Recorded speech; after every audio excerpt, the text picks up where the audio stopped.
Hi, welcome to EPS EdTech Podcast Episode 2. My name is Debra Hernandez. I'm an EdTech TOSA here at Evergreen School District. The purpose of this podcast is to highlight the great work being done throughout the district and connect our EPS learning community.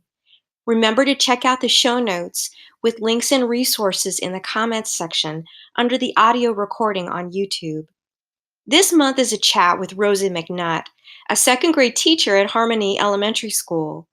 Rosie shares how the book, Students at the Center, Personalized Learning with Habits of Mind, has transformed teaching and learning in her classroom. Let's hear what Rosie has to say. I thought I did very good at individualizing and differentiation. I thought, oh, I am personalizing their learning. But what I found with this book, Student at the Center, is truly that's what it is. It's student at the center. And there are 4 attributes of personalized learning that they discuss in this book, which is voice, co-creation, social construction, and self-discovery. And those are all... Good morning, Harmony. It's okay. The essence of student agency. Okay. That voice and choice that we have at student agency, the voice of student involvement, their engagement, they figure out the what and the how early on in the process.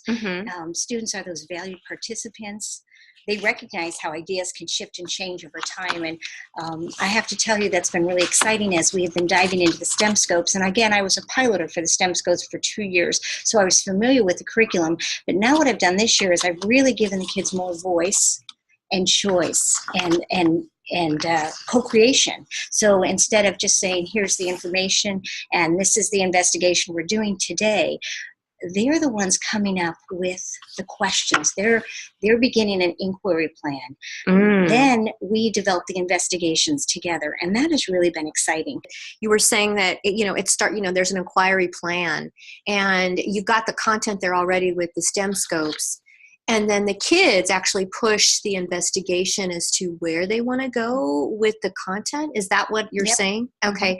And you talked about the work that is involved with that on the educator side, on the instructional side. Can you talk a little bit about, like you said, it was a little bit more. I wanted to hear what was involved with that. Well, I needed to prep. I needed to understand what are the standards? What are the Common Core standards that I have to be addressing? What are those soft skills? They call it those 16 habits of the mind. What are those soft skills that I need to be promoting with them? The critical thinking, the questioning. How do I get them to talk and collaborate? How do they investigate? So you really have to take time to set the students up to do that. You have to teach them how to ask a question and then how to go into the resources. Like we're using Epic and we're using the science flips. We use the flip grids to help us to give them that voice and choice. But I have to plan that out. I have to make sure they know how to use the materials, how to use the technology.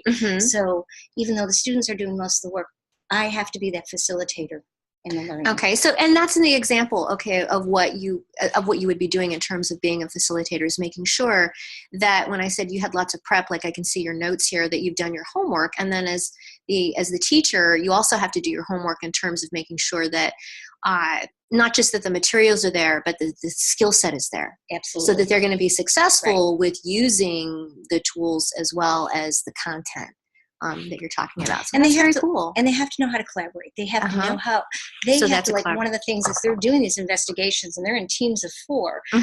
They have to know how to cooperate. So as you'll see, I did a mind map on cooperation. What does that look like? And so they come up with, what does it look like? What does it sound like? What does it feel like in here? And so we have to take time. What does it look like when you have a discussion? How do you communicate with one another? So those are all the soft skills that they need. How do you problem solve if you're in the middle of something? Again, we did the towers based on matter a couple weeks ago, and we had one group that was stuck. And instead of going over and giving them the answer, I said, what could you do? And one little girl said, well, you know what? I'm going to walk around and see what the other kids in the class are doing. She walked around, looked at the other teams, came back and said, okay. And they changed it, and they did that revision, and they did that revision twice before they finally came up with an answer. Yeah, that's awesome. Exciting. Yes, and the thing what I love about what you said was that, you know what, it's okay to walk around and it's okay to share and see what somebody else is doing. And when you have that kind of community, it's not like, oh, they're copying me. Right. It's more like we're sharing what we're learning, and let's see what we can do over here with what we're doing, based on, what we kind of saw over there. And then vice versa, right? And everybody grows. And then they have to learn to reflect. Okay. So after our last one, they went into Seesaw. We used that platform to do a lot of reflection. And they went in, and kids, again, it's their way they want to do it. They can take pictures. They can video themselves. They can type all over. But it was amazing what they said, what they realized they had to do to make their tower successful. Okay. So when you're saying tower, can you just give me some background knowledge? So you had them do it was an engineering. It was an engineering thing at the end of our matter unit. Okay. And they had to, as a team, they had to build a tower with marshmallows and toothpicks. Okay. And they had to have it 15 centimeters high. Okay. Now, before they did that, again, before I gave them materials, I gave them the problem, and I said, do you have any questions? So they generated all kinds of questions that they might have. And then, again, they went to Epic, and they did some research, and they did a drawing and a design. And what they found out was, in fact, my one group that had the most beautiful design, and I thought, oh, they understand the whole principles of structures. They couldn't take their design and put it on paper, or they couldn't go from paper to building the design. So that was really an insight for them. And they had to struggle, and they had to work through it. But at the end, they had this huge aha. So they had that self-discovery, which I think is all about personalized learning. And what I love about what you're saying is we're in second grade doing this. Isn't that cool? That's really great. It's a learning curve for me. I mean, it's a whole different learning curve. And, but it's exciting because it's engagement. And they're involved in the process, so they're more invested. I'm taking more risks with technology this year. You came in and did book creators, and that's all they want to do now. But the interesting thing, again, with them giving that voice and choice, I had a little guy yesterday who was researching the question on how are landslides destructive? That was his question. And when he went to different sources, he said to me, can I get on Book Creator and can I create a book about what I've learned? Could, but he goes, well, maybe I'll start with Seesaw. And so he went to Seesaw, and then he wanted to learn about it. He goes, what? There's a picture I want to put in there. I can't do that on Seesaw. I said, but yes, you can. I just hadn't done that with him. So he learned how to create a document, how to import a picture, and that was just for him because that's where he was at. So there's just this drive. They're starting to go in a direction and this class didn't do that when they came in. They were just kind of afraid to take risks. I have a lot of students in here that want to be done. My work is done. It's finished. So that whole idea of, gosh, I have a next step and it's mine, I think is really exciting. You know, what I think is exciting is the fact that, you know, going back to talking about developing a voice, I think that's a really good example in terms of when you're saying like he wanted to do, you know, Book Creator, maybe, I'll do Seesaw. And what we're looking at for EdTech is that these are tools and they can decide and have a choice in terms of what tool is going to best serve the purpose that they have. And again, this is second grade. Just think what that's going to look like by fifth grade, right? Or middle school, and then by high school in terms of how they can show what they know. You know, it necessarily doesn't have to be a piece of technology. It could be something else, but they're learning that skill set of what you're setting that foundation here in primary school.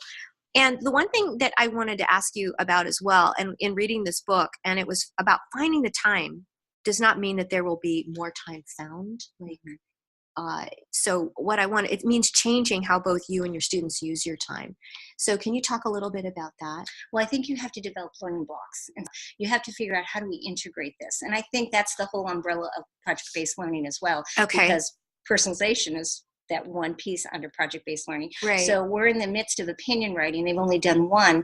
And I got to thinking, you know, they've done all this research on volcanoes and earthquakes. Could they write an opinion on which is the most destructive, or which they think changes the quickest? So that goes into writing then. So I don't have to have a separate piece. Reading, you can do your nonfiction reading where you teach them to question, then find the answer. And so you're teaching. So you really have to incorporate. You have to do a little bit more incorporating. So it's not separate. Okay. And you know what, it sounds like also what's happening then is through that integration, and I've got my own notes here, is that you've come up with some systems on how students collect and curate their work, and they share their work. What was the learning curve for the kids in this grade to be able to do that? How did you start with that? Well, they have a science journal. So we have a science journal where all their data goes in. Okay. And they know that they have to share their work. Seesaw. When you share your work on Seesaw, you know that you have a public audience. When we do a writing project, and it was, I'm finished. Well, how do you know you're finished? And then we would come up with a rubric. What needs to be done before you can go on the next phase of writing? They're creating rubrics. They have their own rubrics. Okay, I know I'm done. What's my next step? What's my goal? So they're constantly assessing and reflecting. Okay, so in terms of then collecting and curating. If you're in the building, please come to the office. Letty Brown, please come to the office. For this research project, for the background, what they're doing, the research that they're doing with that rubric, it sounds like that's their guide in terms of collecting and curating and sharing about what that's going to look like. You've given them like a format for that. But they also have to, it's empowered them. They have to they know what they're responsible for. That's really, they know they have to do the work, and they know when we come down into the circle, they're responsible. They're the teachers. Because one of the things I've done differently, and I had to really change this thinking, is they had to be the creators of knowledge. Then I would add to their knowledge. I love that. And the reason why is that's my second note here is it sounds like that would be like a little student-led workshop in terms of what's happening. And the instructional design then is by the kids. It is. And it's rough. It's rough. It's not like we're making it sound like that it's all come together, but it's a day-by-day process. And they are 8-year-olds. And so, you can invite people in and it could go wonderful, and then it could not. But then you have to talk about, well, what do we need to do differently? How does it move? Sure. I get it. Well, thank you so much, Rosie. I'm so excited that we got to share this time together. And I know that everyone else that gets a chance to listen to this is going to be excited too. Well, I would recommend that book. If you're really thinking about starting that, the Students at the Center, that to me really, it has everything. It has those key components to how to start. It has the 16 habits of the mind, the soft skills that those students really need. And it really gives you a starting point. Yeah, and it's not too fat. It's about 150 pages. And it's an easy read. Yeah. It's not real technical. It's easy. And as I said, I've gone over it. I've made notes. And I think, what's the one thing I'm going to try? Thank you. I think that's exciting. And I think it is exciting too. Well, thank you so much. Thanks for listening. Stay tuned for more examples of the great work our teachers and students are accomplishing in Evergreen.